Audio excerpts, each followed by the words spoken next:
Hello सांग माने welcome to my YouTube channel. आज आम UGC NET JRF CPT SSB प्राक सरल साहित्यर रही जाइथिबा बाकी तक एमसीक्यू को आलोचना करिबा, जहा कि आगो को आसुथिबा आपनकर एग्जाम पई हेल्पफुल रहइबो। माध्यमिक शून्यवादर प्रवर्तक किए? माध्यमिक शून्यवादर प्रवर्तक हेउचंती नागार्जुन। परवर्ती क्वेश्चन हेउची अश्वघोष केउ समयर? अश्वघोष प्रथम शताब्दीर। परवर्ती प्रश्न प्रमाण समुच्चय ग्रंथ किए रचना करिथिले? प्रमाण समुच्चय ग्रंथ दिग्नाग रचना करिथिले। परवर्ती प्रश्न जगन्नाथଙ୍କୁ बौद्ध रूपरे प्रथमे किए प्रार्थना करिथिले? तो उत्तर हेउची इंद्रभूति। प्रणिपत्यम जगन्नाथम सर्वजिनम वराचितम पदटीर रचयिता किए? तो यार रचयिता हेउचंती इंद्रभूति।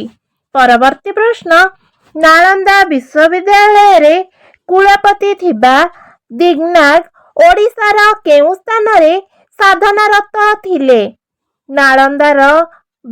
नालंदा विश्वविद्यालय रे कुलपति थिबा दिग्नाग पुरी जिल्लार डेलांग निकटस्थ भोरशैल बिहार ठारे साधनारत थिले। परवर्ती प्रश्न मादला पांजीर विषय को केतोटी भागरे विभक्त करा जाइछि? तो आमर जो मादला पांजी रही तार विषय को आमे तीनोटी भागरे विभक्त करिबार जानिछु, यथा राजा मानकर राजभोग विवरणी, मंदिर निर्माण इतिहास और मंदिर सेवा पूजा विधि, एवं तृतीयटी हेउची मंदिर को केंद्र करी घटिथिबा घटनावली। परवर्ती प्रश्न केउ विदेशी गवेषक मादला पांजीर ऐतिहासिकता को खंडन करिथिले? तो प्लीज साहेब मादला पांजीर ऐतिहासिकता को खंडन करिथिले। परवर्ती प्रश्न मादला पांजी को पड़ोसी बंग प्रदेशर केउ ग्रंथ सहित किछि गवेषक तुलना करिसंती? तो मादला पांजी को कुलजी ग्रंथमाला सहित किछि गवेषक तुलना करिसंती। केउ माने मादला पांजी रचना करिथांती? तो मादला पांजी देउळ करण और चढ़ाऊ करण रचना करिथांती। परवर्ती प्रश्न मादला पांजी संपर्क रे केउ ओडिया गवेषक प्रथमे चर्चा करिथिले? तो मादला पांजी संपर्क रे प्रथमे जगबंधु सिंह चर्चा करिथिले। परवर्ती प्रश्न प्राचीन उत्कल केबे प्रकाशित और एहार स्रष्टा किए?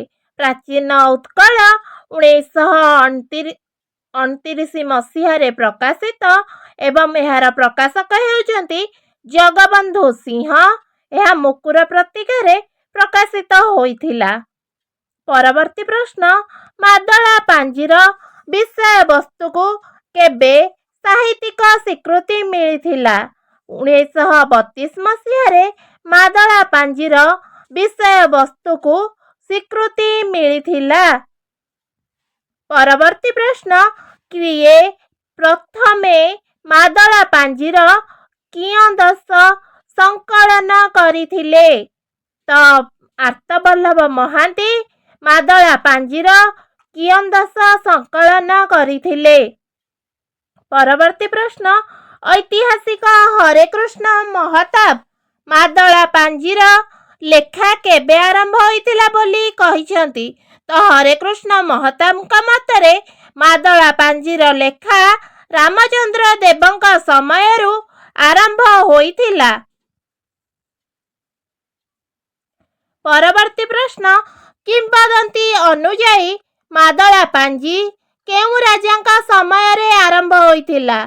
तो आमर उत्तर हेउची किंवदंती अनुଯାयी ମାଦଳା ପାଞ୍ଜିର ରଚନା କାଳ ଚୋଡ଼ଗଙ୍ଗ ଦେବଙ୍କ ସମୟରୁ ଆରମ୍ଭ ହୋଇଥିଲା। ପରବର୍ତ୍ତୀ ପ୍ରଶ୍ନ, କେଉଁ ବିଦେଶୀ ଗବେଷକ ମାଦଳା ପାଞ୍ଜି ସମ୍ପର୍କରେ ପ୍ରଥମେ ଆଲୋଚନା କରିଥିଲେ? ତ ଷ୍ଟାର୍ଲିଂ ସାହେବ ପ୍ରଥମେ ମାଦଳା ପାଞ୍ଜି ସମ୍ପର୍କରେ ଆଲୋଚନା କରିଥିଲେ। ପରବର୍ତ୍ତୀ ପ୍ରଶ୍ନ, ମର୍ଦ୍ଦଳାକାରରେ ବନ୍ଧା ହେଉଥିବାରୁ ଏହା ମାଦଳା ପାଞ୍ଜି ବୋଲି କିଏ କହିଥିଲେ? ତ ମର୍ଦ୍ଦଳା ଆକାରରେ ବନ୍ଧା ହେଉଥିବାରୁ ଏହା ମାଦଳା ପାଞ୍ଜି ବୋଲି ଜଗବନ୍ଧୁ ସିଂହ କହିଥିଲେ। ପରବର୍ତ୍ତୀ ପ୍ରଶ୍ନ, ମାଦଳା ପାଞ୍ଜି ପାଇଁ କିଏ ତଥ୍ୟ ସଂଗ୍ରହ କରନ୍ତି? ତ ମାଦଳା ପାଞ୍ଜି ପାଇଁ କୋଠକରଣ ତଥ୍ୟ ସଂଗ୍ରହ କରନ୍ତି। ପରବର୍ତ୍ତୀ ପ୍ରଶ୍ନ, ମାଦଳା ପାଞ୍ଜିର କେତୋଟି ନକଲ ପ୍ରସ୍ତୁତ ହୋଇଥିବା ଜଣାଯାଏ? ମାଦଳା ପାଞ୍ଜିର 3ଟି ନକଲ ପ୍ରସ୍ତୁତ ହୋଇଥିବା ଜଣାଯାଏ।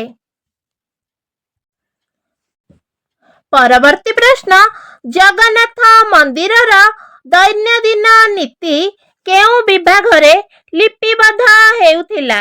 ତ ଜଗନ୍ନାଥ ମନ୍ଦିରର ଦୈନନ୍ଦିନ ନୀତି କର୍ମାଙ୍ଗୀ ବିଭାଗରେ ଲିପିବଦ୍ଧ ହେଉଥିଲା। ପରବର୍ତ୍ତୀ ପ୍ରଶ୍ନ, ମାଦଳା ପାଞ୍ଜିକୁ ଆସାମୀ ସାହିତ୍ୟରେ କାହା ସହିତ ତୁଳନା କରାଯାଇଛି? ମାଦଳା ପାଞ୍ଜିକୁ ଆସାମୀ ସାହିତ୍ୟରେ ବୁରୁଞ୍ଜି ସହିତ ତୁଳନା କରାଯାଇଛି।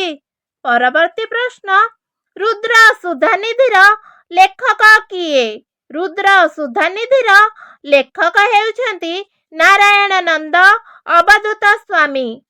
ପରବର୍ତ୍ତୀ ପ୍ରଶ୍ନ, ପ୍ରାଚୀନ ଗଦ୍ୟ ପଦ୍ୟାଦର୍ଶ ଗ୍ରନ୍ଥରେ କିଏ ରୁଦ୍ର ସୁଧାନିଧିର କିଛି ଅଂଶ ସଂକଳିତ କରିଥିଲେ? ତ ସିଏ ହେଉଛନ୍ତି ଆର୍ତ୍ତବଲ୍ଲଭ ମହାନ୍ତି। ପରବର୍ତ୍ତୀ ପ୍ରଶ୍ନ, ପୂର୍ଣ୍ଣାଙ୍ଗ ରୁଦ୍ର ସୁଧାନିଧିକୁ କିଏ ସଂକଳିତ କରିଥିଲେ?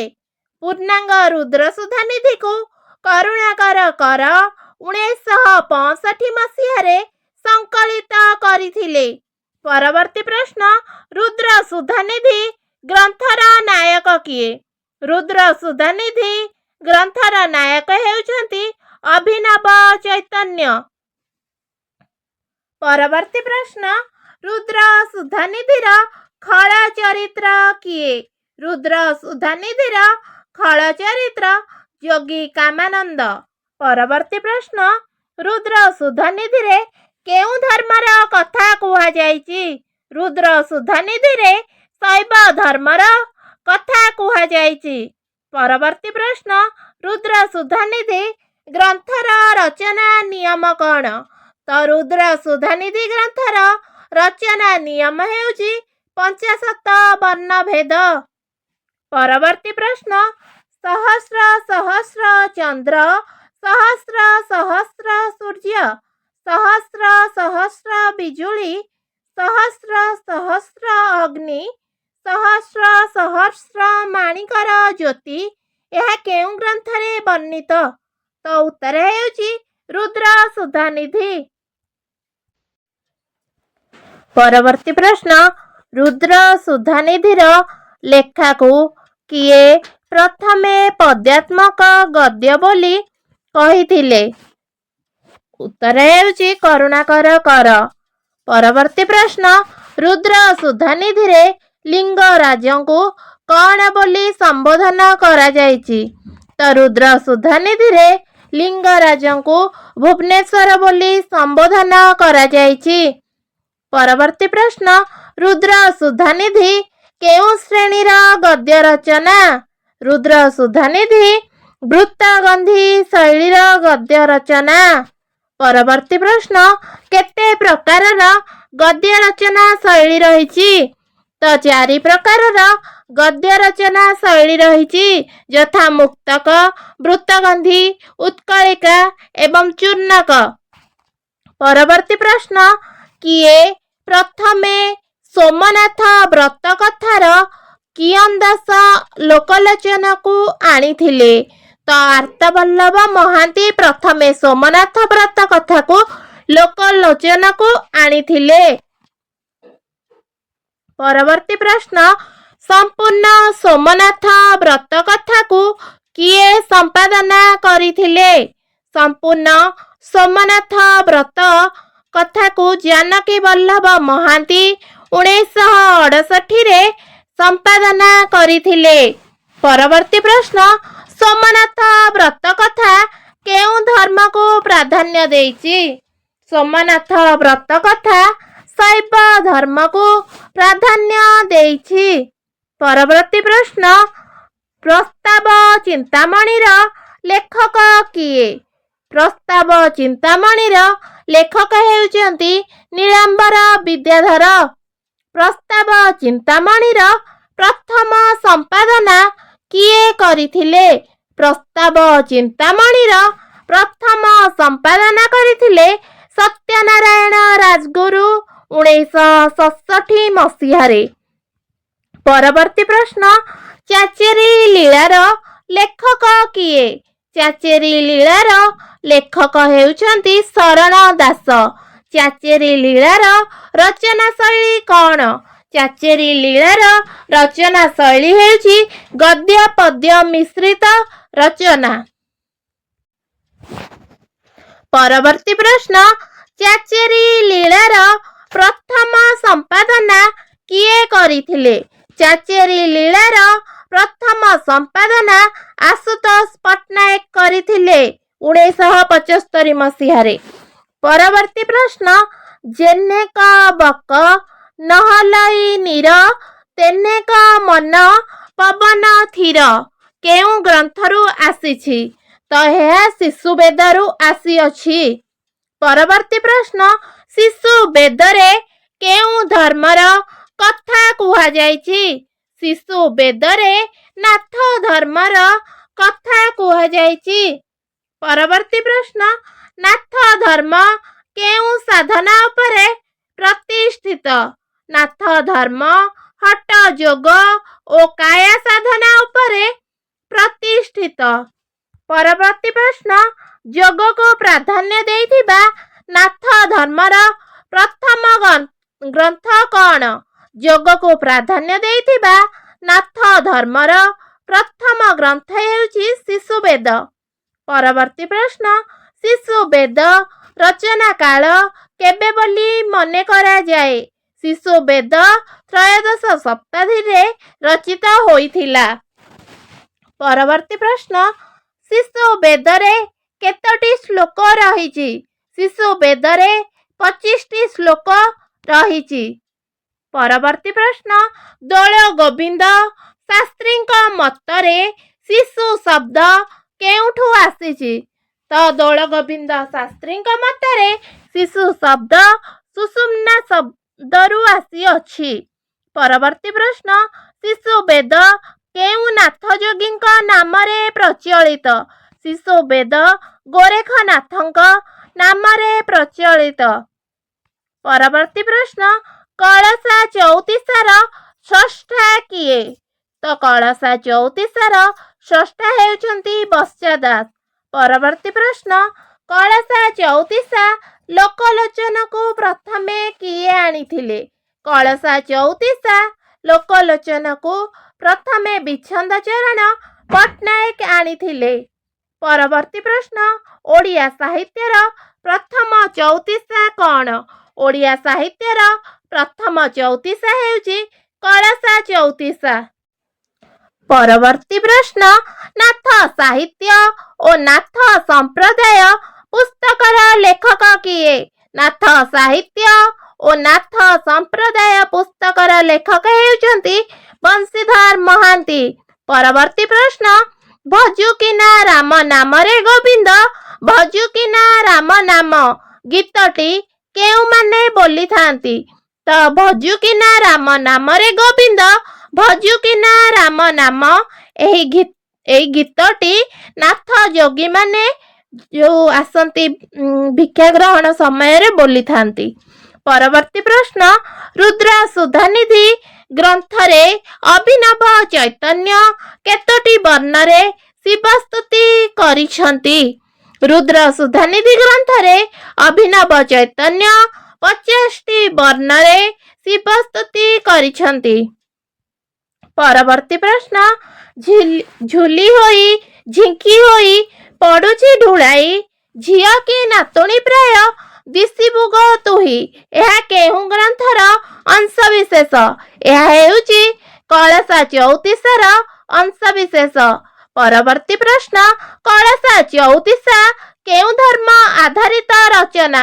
କଳସା ଚଉତିଶା ଶୈବ ଧର୍ମ ଆଧାରିତ ରଚନା। ପରବର୍ତ୍ତୀ ପ୍ରଶ୍ନ ପରାକୃତ ଭାଷା ହିଂସୁ ଥାଇ ଉକ୍ତିଟି କେଉଁ ଗ୍ରନ୍ଥରୁ ଆନିତ? ପରାକୃତ ଭାଷା ହିଂସୁ ଥାଇ ଉକ୍ତିଟି ରୁଦ୍ର ସୁଧାନିଧିରୁ ଆନିତ। ପରବର୍ତ୍ତୀ ପ୍ରଶ୍ନ ଟୀକା ଗୋବିନ୍ଦଚନ୍ଦ୍ର କାହାର ରଚନା? ଟୀକା ଗୋବିନ୍ଦଚନ୍ଦ୍ର ଯୋଗୀନ୍ଦ୍ର ଦୈବିଜ୍ଞ ବିପ୍ରଙ୍କର ରଚନା। ପରବର୍ତ୍ତୀ ପ୍ରଶ୍ନ ଶିଶୁ ବେଦକୁ ଏକ ମୌଳିକ ରଚନା ବୋଲି କିଏ ଅସ୍ୱୀକାର କରିଛନ୍ତି? ଶିଶୁ ବେଦକୁ ଏକ ମୌଳିକ ରଚନା ବୋଲି ନଟବର ସାମନ୍ତରାୟ ଅସ୍ୱୀକାର କରିଛନ୍ତି। କଳସା ଏକ କଣ? କଳସା ହେଉଛି ଏକ ଛାନ୍ଦ। ପରବର୍ତ୍ତୀ ପ୍ରଶ୍ନ କଳସା ଗୀତ କେଉଁ ପ୍ରକାରର ଗୀତ? କଳସା ଗୀତ ହେଉଛି ଏକ ମଙ୍ଗଳ ଗୀତ। ପରବର୍ତ୍ତୀ ପ୍ରଶ୍ନ ଚଇନି ଚକଡ଼ା ପ୍ରଥମେ କିଏ ରଚନା କରିଥିଲେ? ଚଇନି ଚକଡ଼ା ପ୍ରଥମେ ଫକୀର ଚଇନି ରଚନା କରିଥିଲେ। ପରବର୍ତ୍ତୀ ପ୍ରଶ୍ନ ମାଦଳା ପାଞ୍ଜିରେ କେଉଁ ରାଜାଙ୍କ ଠାରୁ ବର୍ଣ୍ଣନା ରହିଛି? ମାଦଳା ପାଞ୍ଜିରେ ଯଯାତି କେଶରୀଙ୍କ ଠାରୁ ବର୍ଣ୍ଣନା ରହିଛି।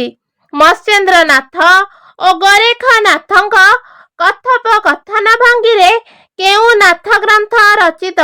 ତ ମତ୍ସ୍ୟେନ୍ଦ୍ରନାଥ ଓ ଗୋରେଖନାଥଙ୍କ କଥୋପକଥନ ଭଙ୍ଗୀରେ ସପ୍ତାଙ୍ଗ ଯୋଗଧାରଣ ଗ୍ରନ୍ଥଟି ରଚିତ। ଅମର କୋଷ ଗୀତା କାହା ନାମରେ ଭଣିତା ହୋଇଛି? ଅମର କୋଷ ଗୀତା ଆଦିନାଥଙ୍କ ନାମରେ ଭଣିତା ହୋଇଛି। ପରବର୍ତ୍ତୀ ପ୍ରଶ୍ନ ଓଡ଼ିଶାରେ ମାଦଳା ପାଞ୍ଜିକୁ ସିଂହଳର କାହା ସହିତ ତୁଳନା କରାଯାଇଛି? ଓଡ଼ିଶାର ମାଦଳା ପାଞ୍ଜିକୁ ସିଂହଳର ଦାଠା ଧାତୁବଂଶ ସହ ତୁଳନା କରାଯାଇଛି। ପରବର୍ତ୍ତୀ ପ୍ରଶ୍ନ ମାଦଳା ପାଞ୍ଜି ସଂରକ୍ଷଣ ଦାୟିତ୍ୱ କାହାର ଥିଲା? ମାଦଳା ପାଞ୍ଜି ସଂରକ୍ଷଣ ଦାୟିତ୍ୱ କୋଠକରଣଙ୍କର ଥିଲା। ପରବର୍ତ୍ତୀ ପ୍ରଶ୍ନ ଏବଂ ଆଜିର ଶେଷ ପ୍ରଶ୍ନ ହେଉଛି ଚଉପାଦ ବିଶିଷ୍ଟ ଚର୍ଯ୍ୟାଗୀତି ଗୁଡ଼ିକୁ କ'ଣ କୁହାଯାଏ? ଚଉଦାଳି। ଚଉପାଦ ବିଶିଷ୍ଟ ଚର୍ଯ୍ୟାଗୀତି ଗୁଡ଼ିକୁ ଚଉଦାଳି କୁହାଯାଏ।